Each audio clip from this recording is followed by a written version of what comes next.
And she took her vessel of oil and she started pouring it into a container. And the container was full. Now, y'all ain't pouring the olive oil out, but I'm telling you what happened. You all use your imagination.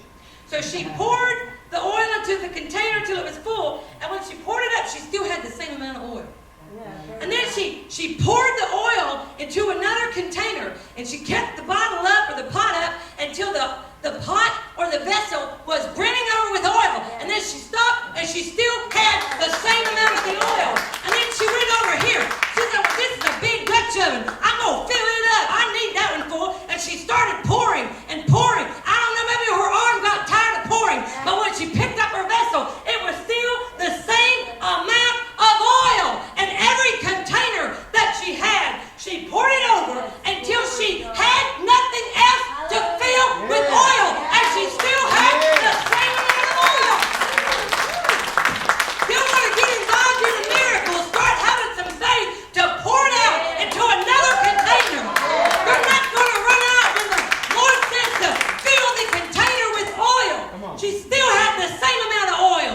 Vessel after vessel after vessel after vessel after vessel until there were no more. Now let me tell you something. Over the years, I've been around the church a long time, and over the years, this is what I heard. She limited what she had because she didn't ask for enough vessels. Yeah, that's what I've heard for a long time. In fact, it's in some books that I've read. She limited how much oil she had because she didn't ask for enough. But I've thought about that this week. I have 2 biological children and a daughter in love that is like my own daughter. And if I knew that they were going to be sold into slavery and going into bondage, I don't believe I would stop asking until I had come to the last resort of asking for vessels. I just don't believe that. I think some of you love your children, and if you knew you could save your children by borrowing some vessels and pouring some oil, I think you'd do it. Yeah. And so I decided, y'all can think differently, I don't care, but this is my thought. I think she borrowed vessels until there were no more to borrow. I think she went around the neighborhood and knocked on the doors, and maybe even people she didn't know well. Maybe some people who didn't even like her.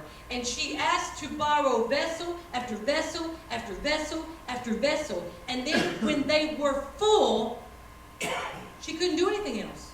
Because she said to her son, bring me another vessel. She didn't want to quit pouring. And the son said, there's no more. So when she had ended pouring the oil into the last vessel, the oil stopped flowing. Not until then. The oil stopped flowing. And then Elisha said to go and sell this oil. And she had not only enough money to pay off her debt, but enough to sustain her the rest of her life.